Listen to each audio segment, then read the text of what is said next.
In this video, we're gonna show you how to use Delta credit on Expedia. First, contact Delta directly. Reach out to Delta's customer service and confirm the terms of your credit. You can ask if they allow you to use it via a third party like Expedia, but generally, Delta credits must be applied to reservations made on Delta's own platform. Then book on Delta's site. The easiest and most common approach is to apply the credit on Delta's website, where you will have options to redeem it during checkout. And the last one is alternative.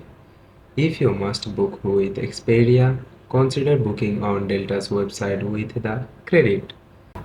Then looking for hotel only deals on Expedia for the other part of your travel. So that's how you can use Delta credit on Expedia.